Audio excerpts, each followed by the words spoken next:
Que nos pensées se tournent vers le Seigneur, le roi des rois.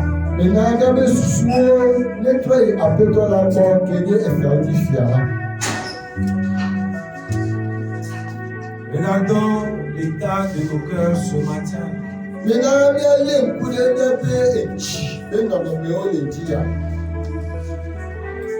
Quel cœur tu as amené devant le Seigneur ce matin?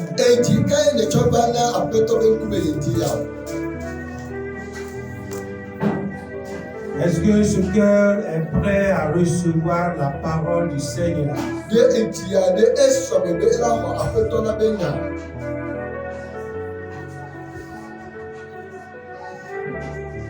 Bien les craintes, les soucis de la vie ont envahi ton cœur.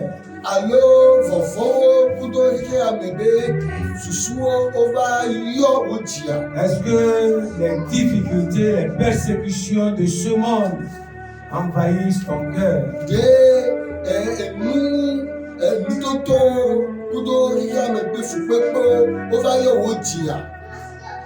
Ton cœur, tu as amené à l'éternel ce matin. Est-ce que ce cœur, c'est celui-là qui porte du fruit? Alors ce matin, tu peux encore disposer ton cœur à recevoir la parole.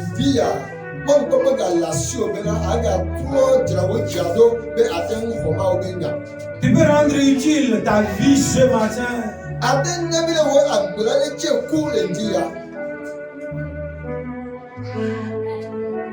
Nous bénissons ton nom, Père trois fois saint.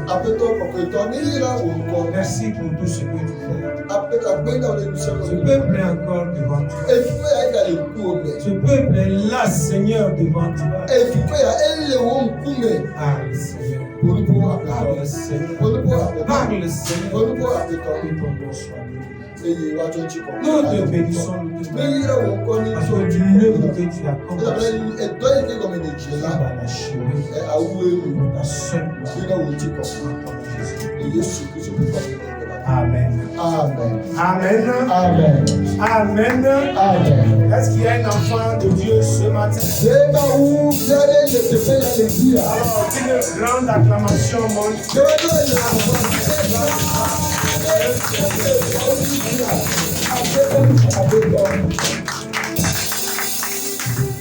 Tu es béni ce matin, toi qui es là au milieu de nous. Alléluia. Amen. La faveur de l'Éternel reste et demeure pour ses bien-aimés.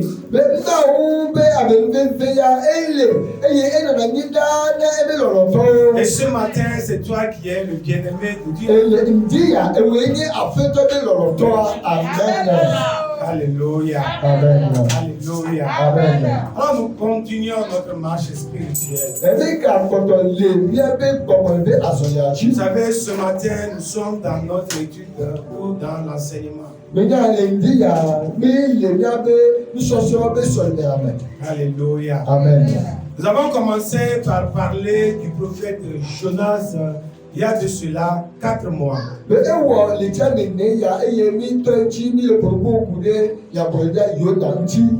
Et Dieu voulant, ce matin, nous allons finir, nous allons achever ce livre de Jonas.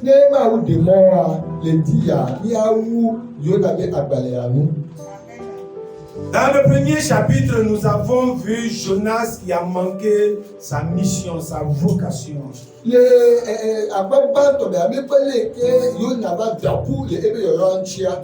l'a envoyé à Ninive, mais Jonas a choisi d'aller vers Tarsis.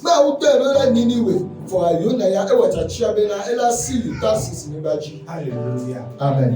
Dans le chapitre 2, nous voyons Jonas dans le ventre d'un poisson. Et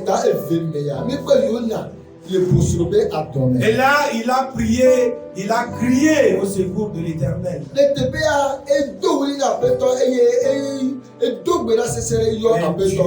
l'a secouru. Le poisson l'a vomi sur les rives de Ninive. Dans le chapitre 3, nous avons vu Jonas qui a pris conscience de sa mission. Alors, il est allé annoncer l'évangile aux habitants de Ninive.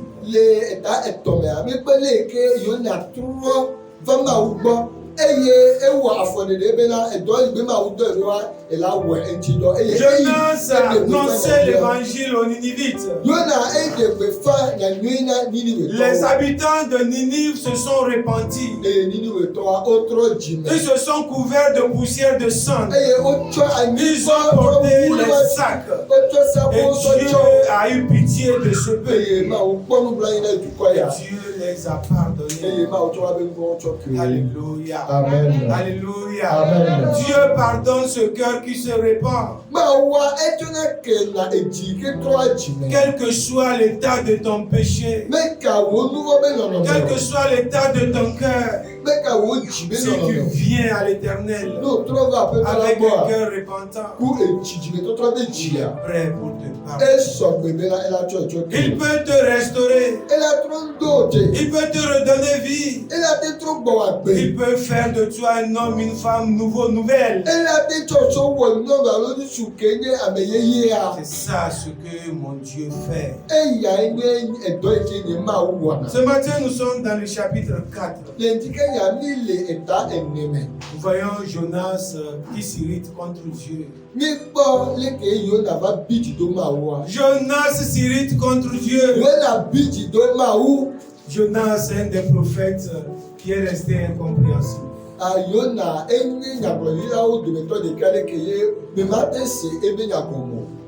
Jonas se met en colère contre Dieu. Pourquoi Jonas est irrité contre Dieu?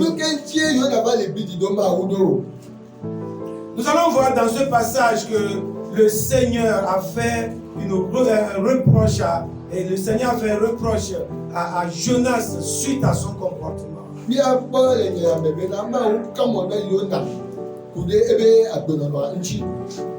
En effet, dans son désir de voir la destruction de Ninive, Jonas a manifesté son désaccord parce que Dieu a eu pitié, Dieu a fait miséricorde à Ninive.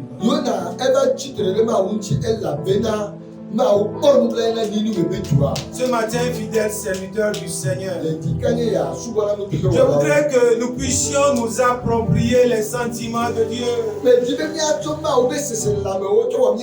Nous devons nous engager à prendre les sentiments de Dieu. Alors, quels sont les sentiments de Dieu? L'amour de Dieu pour les perdus. L'amour de Dieu pour l'humanité. C'est là le sentiment de Dieu. Alors ce matin, si nous pouvons nous approprier ce sentiment, nous serons utiles pour le Seigneur. Prenons nos Bibles. Nous sommes dans le chapitre 4. Là, nous lisons. Cela déplut fort à Jonas et il fit irrité. Il implora l'Éternel et dit: Ah, Éternel, n'est-ce pas ce que je disais quand j'étais encore dans mon pays? C'est ce que je voulais prévenir en fuyant à Tarsis. Car je savais que tu es un Dieu compatissant et miséricordieux.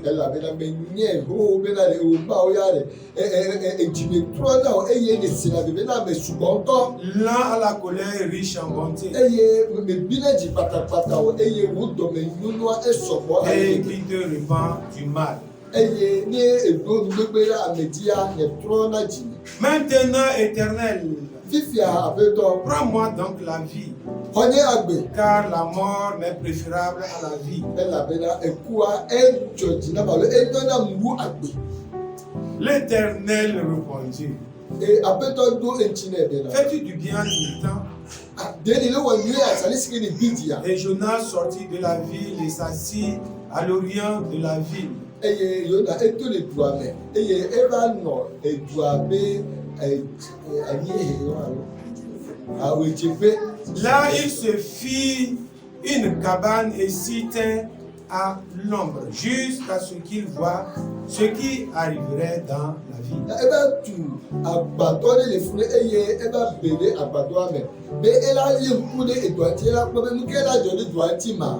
L'Éternel Dieu fit croître un ricin qui se leva au-dessus de Jonas pour donner de l'ombre à sa tête et pour lui ôter son irritation. Eye agbadɔ na bena atsi de miɔ eye eshi eye ebe vɔvɔlia eba tsɔ Yona dzi bena eto sia me ya ebe dzikua ne de da. Jonas éprouva une grande joie à cause de ce ricin. Eye atsi ya be vɔvɔlia eto dzidzɔ na Yona ale bebe. Mais le lendemain à l'aurore, Va ke nu ke le fɔfɔ me ya. Dieu fit venir un ver, il rongea le ricin et le ricin sécha. Eye ma wo na bena vetuvi le va eye edu ativi ya eye eku alo mɛ.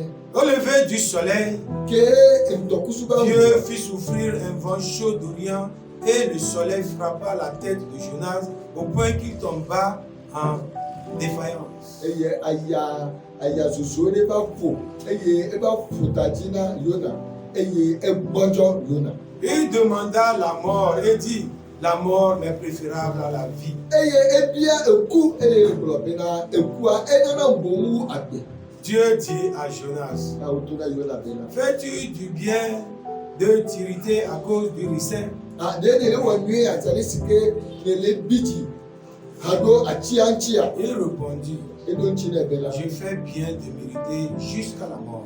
Me wɔ nue atsali si ke me bidzi kaka ba yi ku me ya me wɔ nue. Et l'Éternel dit, tu as pitié du ricin qui ne t'a coûté aucune peine et que tu n'as pas fait croître et qui est né dans une nuit et qui a péri dans une nuit. Ena wo do ŋtsi ne bena bene kpɔ nublanyi na ativi ya ke ye me wɔ me ŋlɔ me wɔ me se veve be ye miɔ kakaka ne tsi o va le eza le kamea keke le kamea ati ya emiɔ eye etsi eye eba kua eye oya ose veve na ebe kuku. Et moi, je n'aurai pas pitié de Ninive, la grande ville dans laquelle se trouvent plus de 120 000 hommes qui ne savent pas distinguer leur droite de leur gauche et des animaux en grand nombre. Eye oya mi ti be na ma kpɔ nublanyi na Niniwe edu gã la o ke me ye ame akpe ɖeka ame 120 000 ame 120 000 le eye ku elãwo ke ye wodo dzesi nu vɔ ku nu nyuie wɔwɔa. Alléluia. Amen. Alléluia. Amen. Fidèle serviteur du Seigneur, Subɔla nu teƒe wɔla je o. voudrais que tu prêtes attention à ce message. Le di be na alo to nyuie ene ya. La réaction de Jonas face à la miséricorde de Dieu. Yona be agbenɔnɔ be afɔdede ke ye ma wo kpɔ nublanyi na edukɔa. La première partie de notre message. Eya nye akpakpa ŋutɔ nana be na. Dieu interpelle Jonas suite à sa réaction. Ema wo trɔ wɔyɔyɔ ma wo trɔ wɔyɔyɔ na Yona alo ebe nɔnɔme ŋtsi La deuxième partie. apa Et eve. dans la dernière partie, nous allons voir que Dieu a révélé à Jonas les raisons de sa mission à Ninive. Yakpɔ mamlɛ mɛ ani akpɔ ema wo de na ye de fɛ Yona eta ɖo dzi be ŋutie be tɔe ne edɔgbe le Niniwe. La réaction de Jonas face à la miséricorde de Dieu. Yona be afɔdede ke ye ma wo kpɔ nublanyi na Niniwe. Nous voyons dans ces passages que Jonas désapprouve l'amour et le sentiment de Dieu pour Ninive. Mi kpɔ le teƒe le no ehla me bena Yona me kpɔ dzidzɔ ne ma wo ŋuti tsi ale si ke ege ebe lɔlɔ ku ebe dzimetɔtrɔ alo ebe dɔmetɔtrɔ na Niniwe tɔ. Parce que Dieu a sauvé les habitants de Ninive. Elabena ma wo va de Niniwe be Parce que Dieu s'est repenti du mal qu'il avait programmé sur Ninive. C'est là de plus fort à Jonas. Et il était très irrité. Alléluia. Dis, n'est-ce pas ce que je disais? C'est pour cette raison que je ne voulais pas aller à Ninive. Tu m'as envoyé à Ninive, je suis parti vers Tarsis. Parce que je te connais. Alléluia. Amen. Alléluia. Amen. Je sais que tu es un Dieu miséricordieux.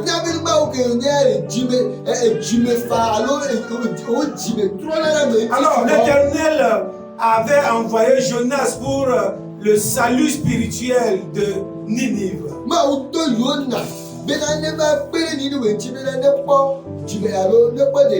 Mais Jonas a manifesté son désaccord pour le réveil spirituel des Ninivites.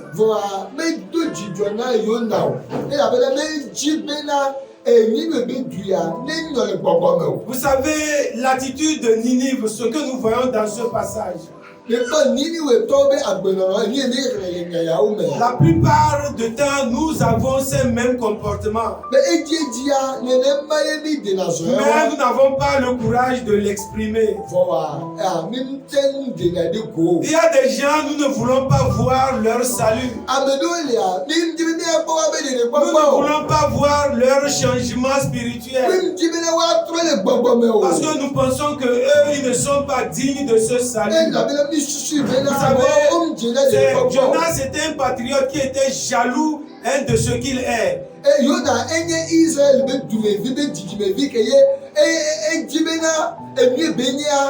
Alors, il n'a pas compris pourquoi Dieu l'envoie vers les païens. Parce que pour eux, c'est les Juifs qui ont droit au salut. Et les autres peuples ne doivent pas bénéficier de Dieu. Alors, Jonas refuse d'aller vers les Ninivites. Parce qu'il connaît l'amour de Dieu. Il sait que Dieu ne met pas une différence entre les pauvres et les riches. Il ne met pas une différence entre les Juifs et les autres nations.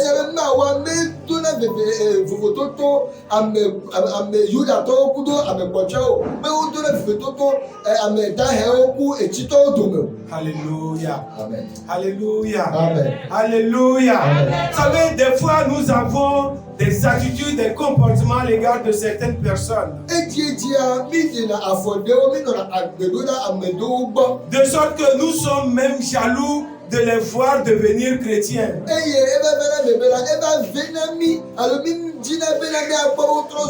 Parce que nous pensons que si Dieu normalise leur situation, ils vont avoir le dessus sur nous. Ils vont avoir raison de nous. Alors pour cette raison, nous préférons qu'ils restent de l'autre côté.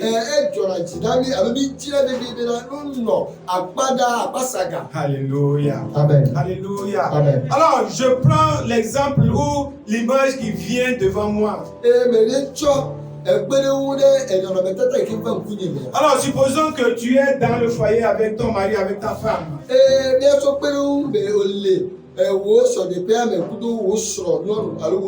Et que vous vivez une vie joyeuse. Et vous êtes des chrétiens bien affermis. Alors un bon matin, ton mari te réveille. Et je dis, ma femme, je veux me confesser. Alléluia. Amen. Alléluia. Amen. Alléluia. Amen. Alors, j'ai fait un enfant dehors. Alléluia. Amen. Alors, est-ce que si Dieu t'envoie vers cette femme païenne, vers cette femme irrégénérée qui est en train de perturber ton foyer, d'aller la porter l'évangile, le message de salut, afin qu'elle soit comme tu es, es-tu prêt pour aller vers cette femme?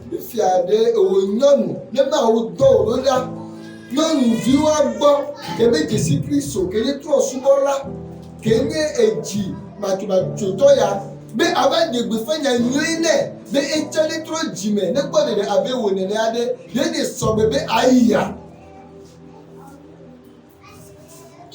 Alors, tu comprends que si tu l'amènes l'évangile, s'il elle vient à Christ, c'est comme tu es en train de régulariser sa situation.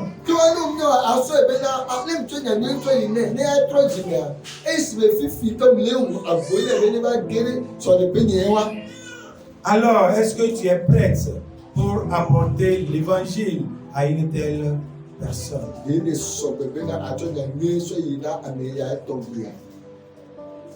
Alors, comme Jonas, tu vas dire, je connais, je sais le Dieu que j'adore.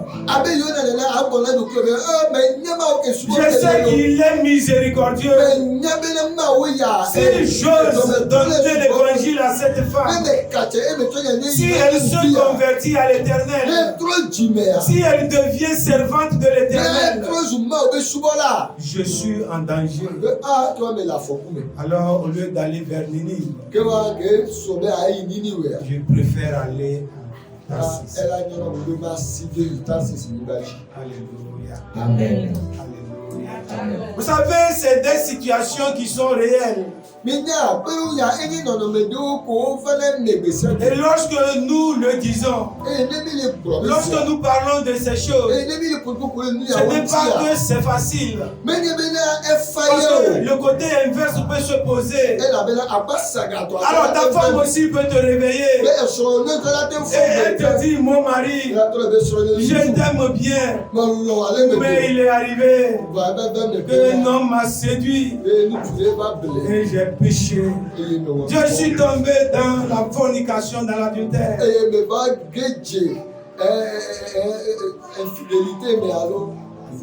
Alors toi, mon mari, est-ce que tu peux aller apporter l'évangile à cet homme irrégénéré, afin que lui aussi vienne dans ton église, et que quand tu es assis, il est assis à côté de toi, et que quand je danse, vous me regardez? Est-ce que toi, monsieur, tu es prêt à aller vers cet homme pour lui apporter l'évangile? Ou tu vas préférer qu'il soit dehors?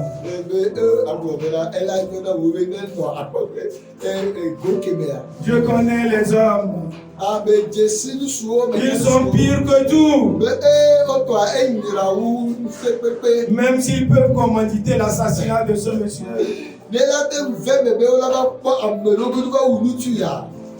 Ils vont le faire. Vous voyez, ce n'est pas facile pour qui que ce soit.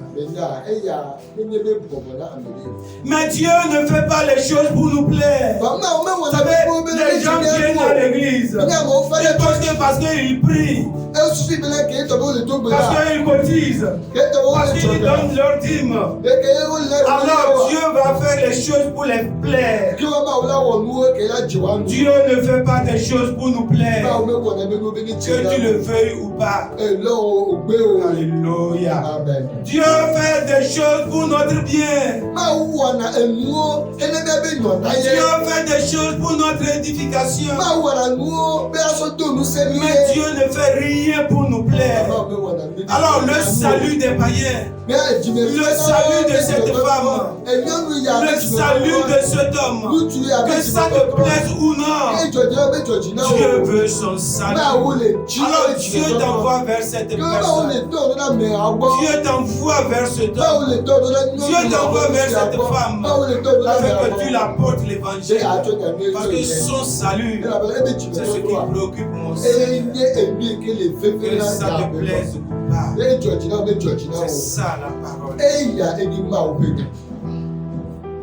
Jonas dit à l'Éternel, prends-moi donc la vie, car la mort m'est préférable à la vie.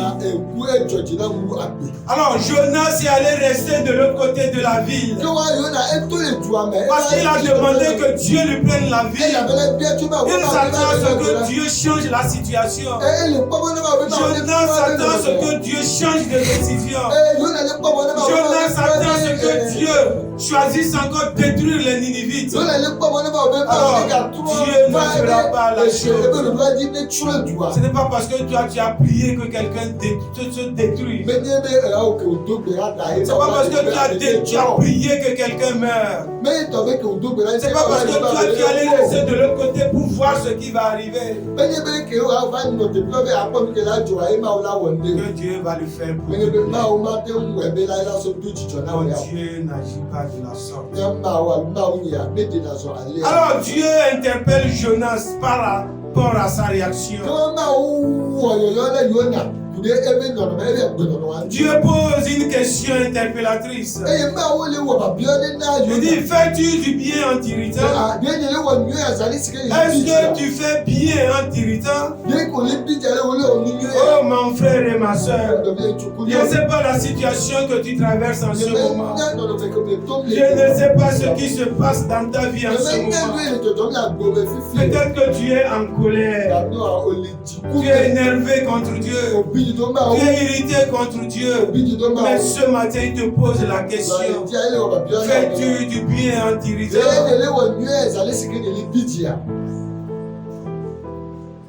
Peut-être que ta situation n'est pas celle de Jonas. Peut-être que toi, tu es devant une persécution. Peut-être que c'est toi qui es mise en cause. Quelqu'un t'a calomnié quelque part. Quelqu'un a parlé mal de toi. Et cela t'amène des préjudices. Et quand tu passes, les gens se moquent de toi. Les gens te regardent comme un criminel. Et en ce moment, tu es irrité. Mais la question te revient à toi. Fais-tu du bien en t'irritant? Alléluia. Amen. Alléluia. Amen. Alors Dieu soumet Jonas à une épreuve. Qu'est-ce que Dieu a fait? Alors quand Jonas est allé se mettre à l'abri, il a fait une tente pour se protéger du soleil. Alléluia. Alléluia. Au même moment, Dieu a fait pousser un ricin. Et cette plante a protégé Jonas du soleil. Alléluia. Amen. La Bible dit que Jonas éprouva une grande joie. Il était très content à cause du ricin. Parce que ça lui donne de l'ombrage. Il était très joyeux. Il était très content. Alléluia. Mais le lendemain, Dieu a détruit le ricin. Alléluia. Alléluia. Amen. Dieu a détruit le ricin le lendemain. Dieu a envoyé une sécheresse dans la vie de ce ricin.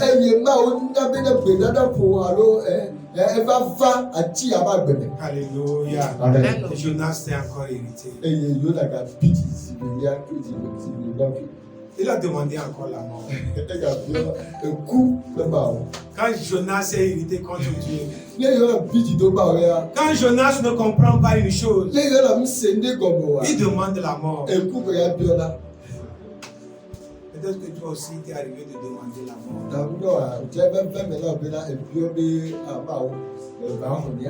Parce que tu n'as pas compris pourquoi cette situation. Tu te demandes pourquoi c'est toi. Et tu dis Dieu, prends-moi. Parce que le soleil a tapé la tête de Jonas. Il a perdu la connaissance. Il n'est pas encore mort. Il est tombé en perdant la connaissance. Mais il devait voir comment ça y est. Alors si la mort qu'il a demandé, si cette mort s'était acharnée sur lui, si cette mort s'était abattue sur lui, qu'est-ce que cela devait donner? Vous savez, des fois Dieu nous met devant des épreuves. Alors, au lieu que nous restons debout pour aller au-delà de cette épreuve,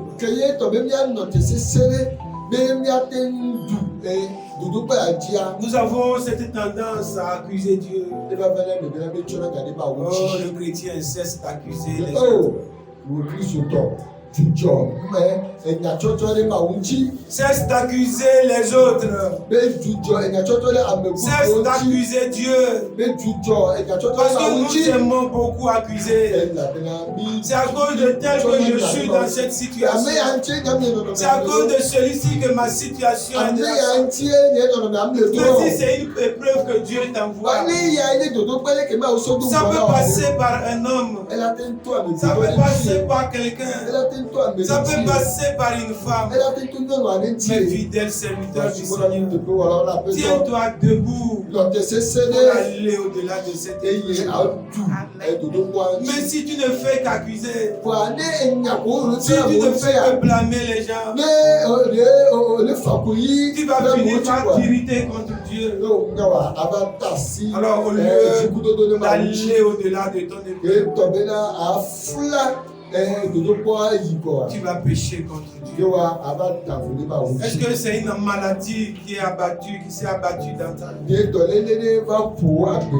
Est-ce que c'est le chômage qui est abattu sur ta vie? Est-ce que c'est quelque chose de précieux qu'on t'a pris? Alors pose-toi la question de savoir qu'est-ce que Dieu est en train de faire. Quel message le Seigneur est en train de me donner? Au lieu d'être là péché contre Dieu, au lieu d'être là accuser Dieu, au lieu d'être là préférer la mort à la vie, aime plutôt la vie. Alors Dieu révèle à Jonas la raison de sa mission à Ninive. Dieu pose encore une question interpellatrice.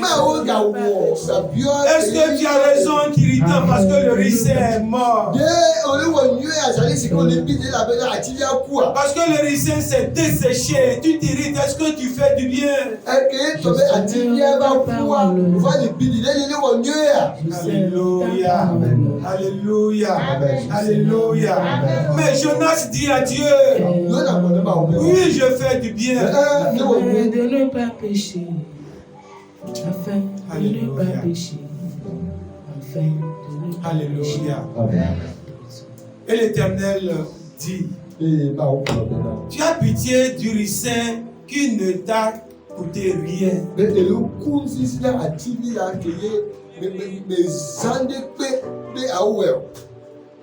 Tu es irrité parce qu'une plante qui est née un jour et le lendemain est desséchée. Tu es irrité jusqu'à ce que tu préfères la mort.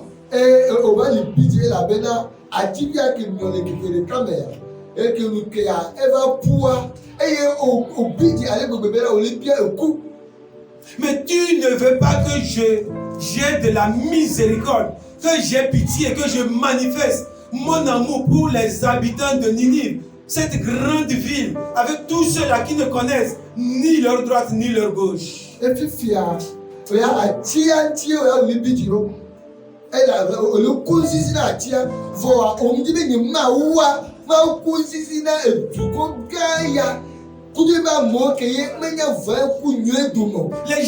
qui sont en train d'aller vers l'enfer, les gens qui sont en train de courir vers leur perdition, tu ne veux pas que j'ai pitié de ces gens, mais toi tu as pitié d'un arbre, et à cause de cet arbre tu demandes la mort. Oh, fidèles serviteurs du Seigneur, regardons dans nos maisons, regardons dans nos services, les gens sont en train de courir vers la perdition. Et ce temps de Covid, les gens sont en train de mourir. Les gens sont en train de mourir. Ils ne connaissent pas le Seigneur. Mais le Seigneur nous appelle jour et nuit. Le Seigneur nous envoie jour et nuit vers ces gens-là pour leur conversion. Mais personne ne prend égard à l'Éternel. Quand nous sortons, c'est notre ego, c'est notre orgueil. Je veux ceci, je veux cela. Seigneur, c'est ce que je veux. Je veux mon mari, je veux ma femme, je veux un enfant, je veux des enfants, je veux l'argent, je veux voyager, je veux ceci, je veux cela. Mais les gens qui sont en train de se perdre, ceux vers qui Dieu nous envoie, nous ne faisons aucun égard. Ô fidèles serviteurs du Seigneur, nous devons nous repentir. Je vous dis encore une chose, toutes les fois que le cœur du Seigneur bat, ce n'est pas pour ton bien-être, ce n'est pas que tu aies de l'argent, ce n'est pas que tu sois riche, que tu sois riche ou pas, c'est pas ça qui bat le cœur du Seigneur. Ce qui bat le cœur du Seigneur, c'est qu'un pécheur soit converti. C'est pourquoi la parole me dit qu'il y a plus de joie au ciel quand un pécheur vient à la repentance. Au lieu que ces choses nous préoccupent, quand nous sortons jour et nuit, au lieu que l'évangélisation nous préoccupe, quand nous sortons jour et nuit, c'est courir de gauche à droite, c'est de chercher à posséder ce que nous avons déjà. Au lieu que nous soyons reconnaissants, au lieu que nous remercions le Seigneur, nous sommes là à nous plaindre. Là, ce que le Seigneur nous a déjà donné. Quand nous venons même pour faire des offrandes, qu'est-ce que nous donnons à l'Éternel? Qu'est-ce que nous cotisons dans la maison de Dieu? C'est des pièces et des pièces. Et chaque jour, ce que nous savons, c'est de nous plaindre encore. Nous voulons encore posséder. Fidèle serviteur du Seigneur, à quoi cela va-tu te servir si on te donnait tout l'or de ce monde et que tu perdais ton âme? Il faut que nous changions de mentalité.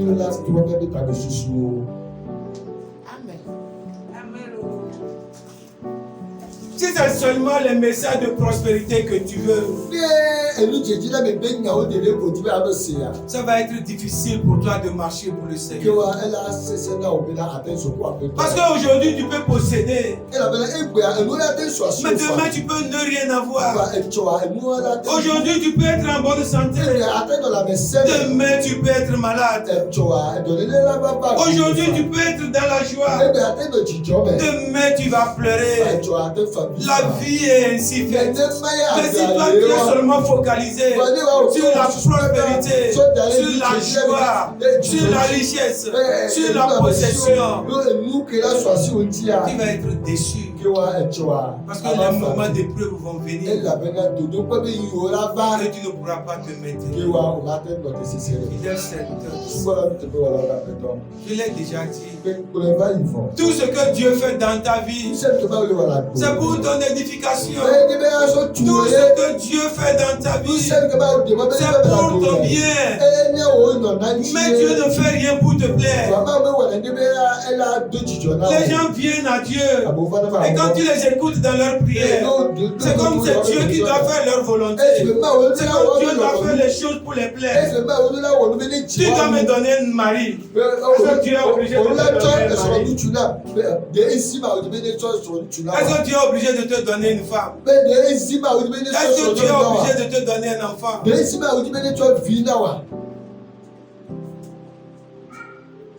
Alors c'est une grâce que le Seigneur te fait.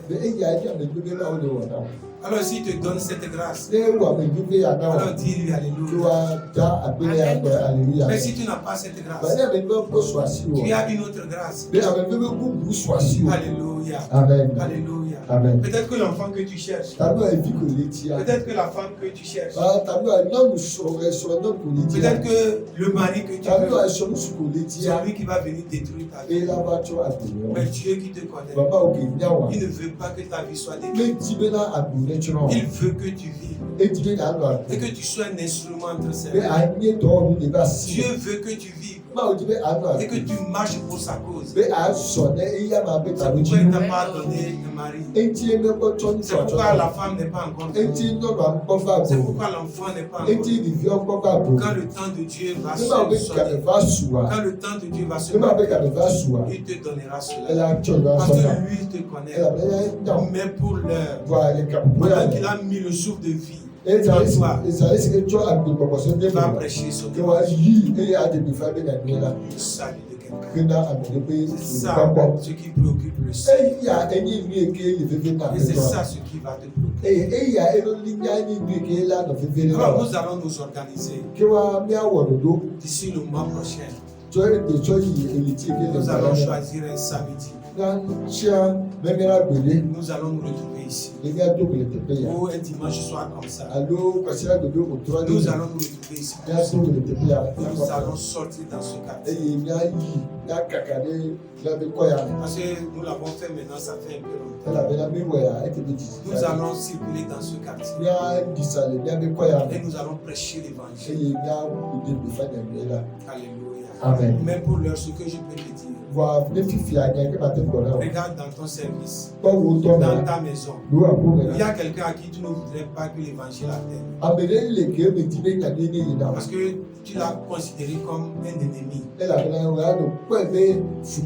Le chrétien n'a pas d'ennemi. Aujourd'hui, l'enfant de Dieu n'a pas d'ennemi. Alors, le Seigneur est en train d'amener tes pensées vers cette personne. À partir d'aujourd'hui, va lui apporter l'évangile. Va lui apporter l'évangile. Peut-être que ton ennemi là, tout ce que tu attends, c'est que toi tu as lui donner l'évangile. C'est que toi tu as lui porter l'évangile. Quand tu vas inscrire son nom dans le livre de vie, le lendemain il peut mourir. Parce que Dieu ne veut pas que cette personne périsse. Mais Dieu veut que tu l'inscrives dans le livre. Mais tant que tu ne l'as pas encore fait, cette personne va rester en toi. Et quand tu la vois, tu es chagriné. Mais le jour où tu vas l'annoncer, le jour où tu vas inscrire son nom, le lendemain Dieu va l'annoncer. Parce que Dieu ne veut pas qu'elle t'emmène. Dieu, il est mystérieux. Dieu, on ne peut pas le comprendre. On ne met pas Dieu dans une boîte. Dieu fait ce qu'il veut, quand il veut, comme il veut. Alors si Dieu t'envoie, toi il faut aller. Parce que lui il est en train de faire quelque chose. Il dit il est en train de faire une œuvre. Alors accompagne-le dans cette œuvre. C'est pour ton bien qu'il le fait. C'est pour ton édification qu'il le fait. Mais tant que tu refuses de le faire, c'est toi qui es châtié. C'est toi qui es embêté. Parce que tu n'as pas marché selon la prescription du Seigneur. Fidèle serviteur, pour finir, nous disons dans notre principe, le serviteur utile trouve sa motivation dans l'amour illimité et inconditionnel de Dieu. Le serviteur utile, il trouve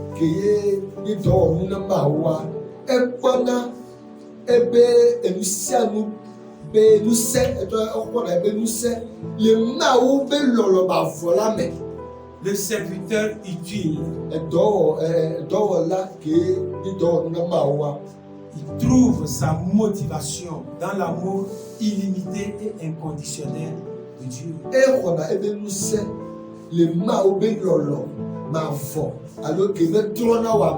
Alors, si tu veux être un serviteur utile, il faut connaître ton Dieu. Il n'est pas limité. Même celui qui vient même mettre le couteau à ta gorge.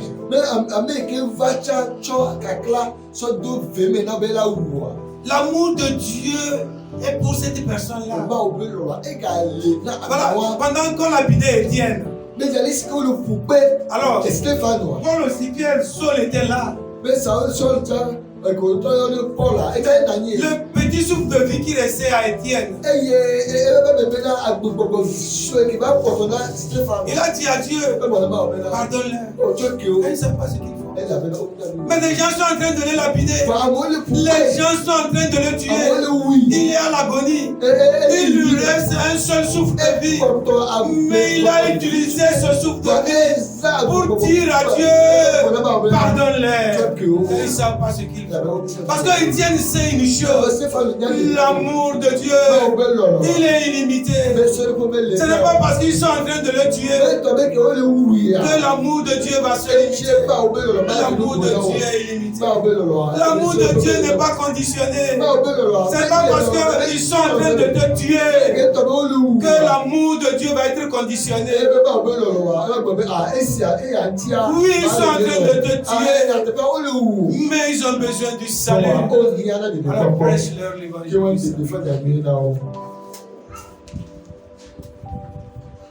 Alors, je n'ai pas un autre message, vous allez me comprendre. Je n'ai pas un autre message à vous donner que ce message que je vous donne. Il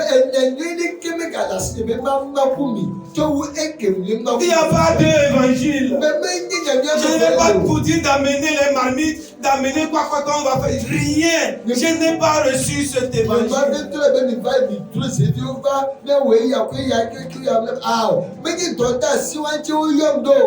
Prêchons l'évangile de salut. Jésus lui-même sur la croix, il a dit Père, pardonne-les. Alléluia. C'est le pardon de Stéphane, je peux le dire, qui a amené Paul plus tard à devenir ce qu'il est.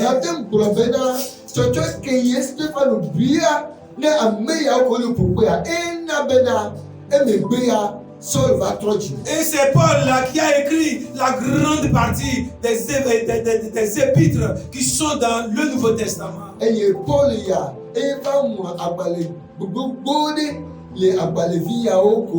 Alors, si Étienne avait lapidé ou bien Étienne avait versé le feu sur tous ceux qui le lapidaient et que tous ceux-là sont morts, que deviendrait Saul ou Paul qui a écrit la plupart des messages de l'évangile?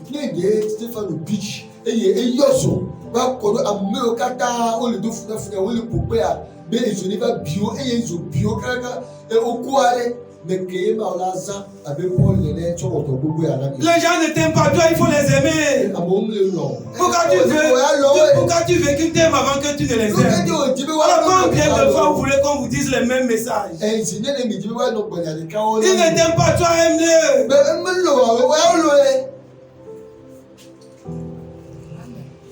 Alors si tu attends qu'il t'aime avant que tu ne l'aimes, alors je voudrais te dire ce matin qu'il ne t'aimera jamais. Alors change de mentalité. Des fois nous nous comportons comme si nous étions des gens, des familles régénérées.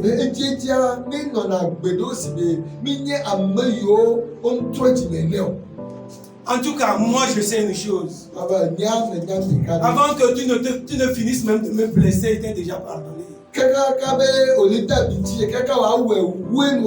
Avant que tu ne finisses de m'insulter, j'étais déjà pardonné. Parce que le cœur là que j'ai, il n'a pas assez de place pour garder X, pour garder Y, pour garder Z. Le cœur là que j'ai, je préfère que l'amour du Seigneur jaillisse de ce cœur. Oui, on peut marcher sur moi. Oui, on peut ne pas me considérer. Je sais une chose dans la parole. La Bible me dit, Jésus s'est humilié. Il n'a fait aucun cas de sa vie. C'est pourquoi Dieu l'a élevé. Dieu l'a souverainement élevé. Il a donné un autre de afin qu'au nom de Jésus, que tout genou fléchisse et que toute langue confesse qu'il est Seigneur à la gloire de Dieu. Amen. Tu veux que les gens te considèrent. Qu'est-ce que tu gagnes dedans? S'ils n'ont qu'un que Dieu ne t'aime pas. Alors humilie-toi. Humilie-toi mon frère. Que le Seigneur t'aime.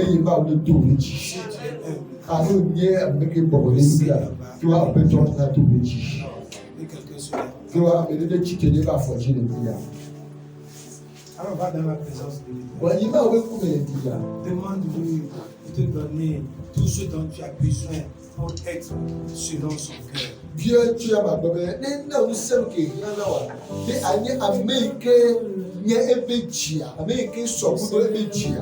On a ce que les sentiments qui étaient en Christ puissent t'animer.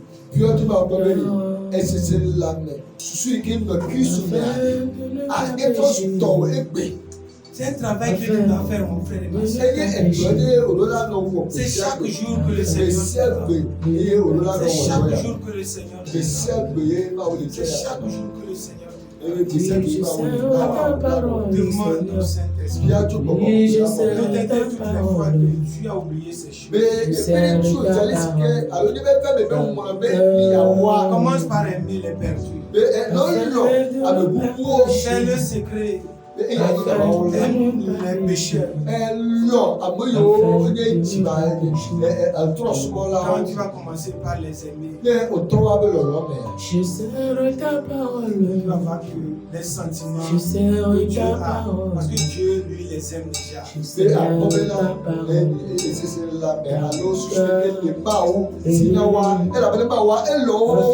Et quand ces désirs animent tes pensées, tu vas commencer par penser comme Jésus pense. Tu vas commencer par marcher. Afin de ne pas pécher. Seigneur, afin de ne pas pécher. Et le nom du Seigneur. De ne pas Dis quelque chose du Seigneur. Je serai ta parole. Je serai ta parole. Je serai ta parole dans mon cœur. Afin de ne pas pécher. Afin de ne pas pécher. Afin de ne pas pécher. Nous te disons merci, Père trois façons. Tout ce que tu fais est bon agréable. Ce matin, tu nous as encore aimés. Tu nous as envoyé ta parole. C'est la parole qui nous guérit. C'est la parole qui nous vivifie. C'est la parole qui nous fortifie. Nous te disons merci. Parce que quelque chose a changé. Et à compter de ce instant, nous sommes devenus des femmes, des hommes gros.